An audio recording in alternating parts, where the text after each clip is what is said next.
spring in Paris, 1941. The dream of world conquest becoming a reality.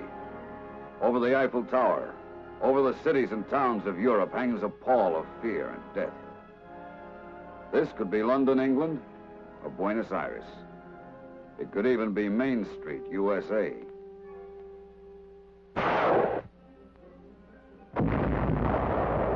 Main Street, USA has rolled up its sleeves to build and equip and train the best army in the world.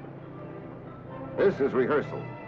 Men getting to know their machines, learning how to handle them like experts, getting the feel of them and what they can do, learning how to land them on hostile beaches, going over obstacles, rubbing noses in the dirt together. Then maneuvers, the tough job of making the ground team.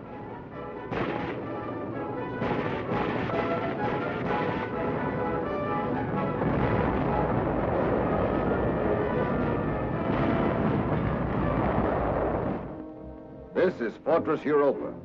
Unconquerable, Hitler said. Well, nobody thought it was going to be easy. D-Day, 1944, and the crucial days that followed. Ships and landing craft, men and tanks, yes. But that wasn't all. Gasoline and food, spare parts, medical supplies. Logistics, it's called. Getting the right number of tanks and men and supplies to the right place at the right time, making it stick. We did make it stick. We started moving inland. They say travel is broadening. Did you ever fight your way through hedgerows? They're about 6 feet wide and 5 feet high. Centuries of packing have made them hard as cement. At first, we tried dynamite and tank dozers to make a hole. We got through all right, but we had to funnel like ducks in a shooting gallery. Then a sergeant came up with a great idea, a hedge cutter. When they told General Bradley about it, he drove 60 miles to have a look and slapped top secret on it.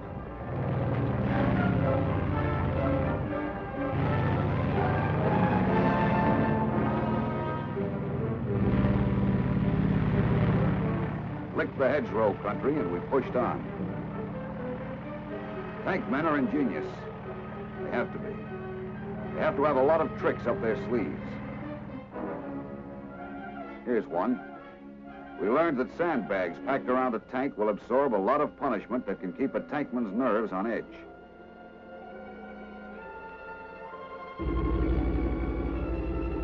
We learned a lot of tricks about camouflage, so we wouldn't stick out in Jerry's sight.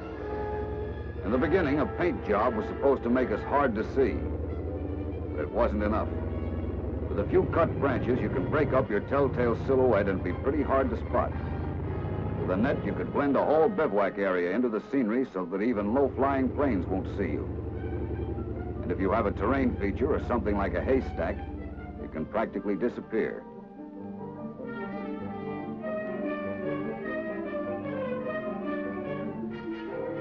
When winter came, we had another problem.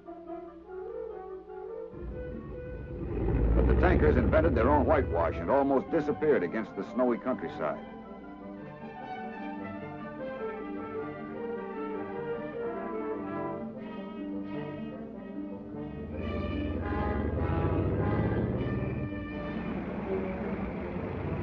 Always we kept moving, hitting Jerry deeper and deeper. Even when he wasn't fighting back, he made the going as tough as he could. Like this. You never knew where you'd find mines. Our friends, the British tankmen, invented this one. It's called a flail. It clears all mines from a path wide enough for a tank column to keep going.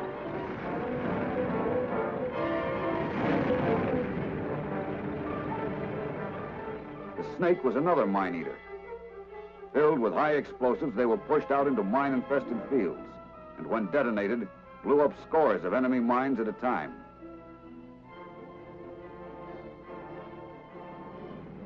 Always the push, 20, 40, and more miles a day.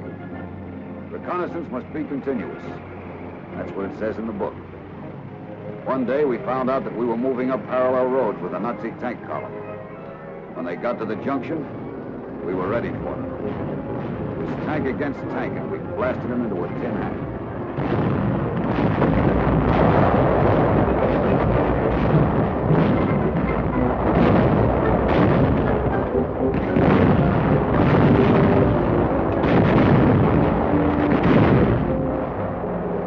These German tanks knew that ours were the most reliable, the most maneuverable, the best manned, and the best fought of any tanks in the world.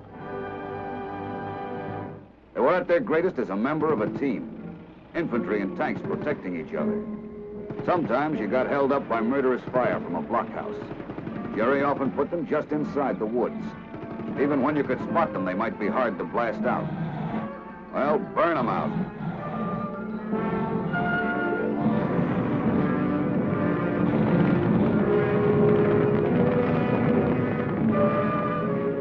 Maybe you were in the Pacific. Then you'll know how 1700 degrees Fahrenheit can save American lives. But with one thing and another, it got so the Nazis would rather surrender than fight our tankers. But with or without enemy, it's tough going through the woods. Time was when a thick woods was supposed to stop armor dead. When you've got the know-how, you'd be surprised where you can go and what you can do with a tank.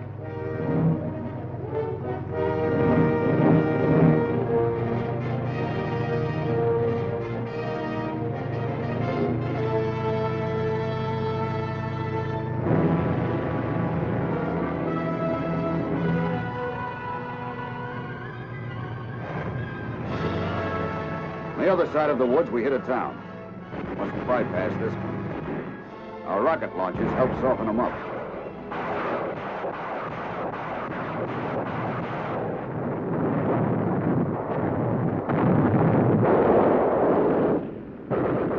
Then it's time to move in.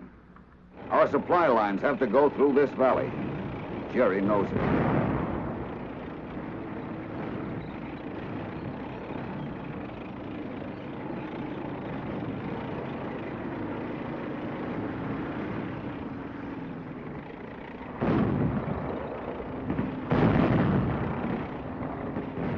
This is the moment when knowing your job pays off.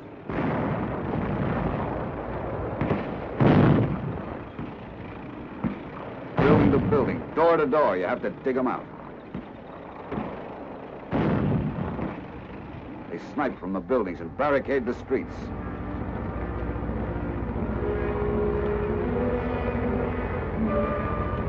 Slowly, surely, we clean them out and move on.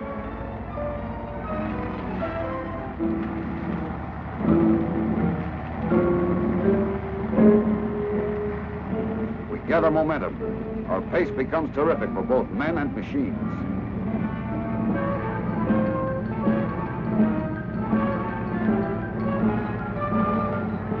The powerful M-26 joined us as we struck deep into the heart of Fortress Europa.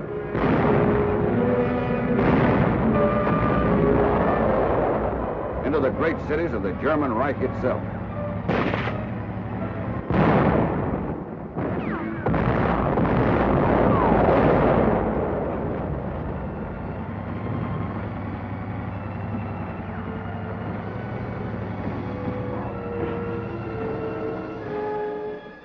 There were more signposts to pass, more miles to cover. But we had begun to know that we had won.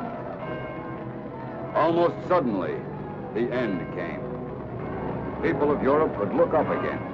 They could cheer and laugh unafraid.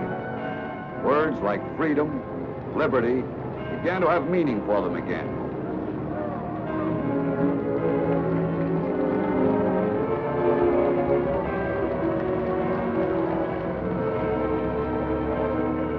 In Paris, the great avenue leading down from the Arch of Triumph had been filled again.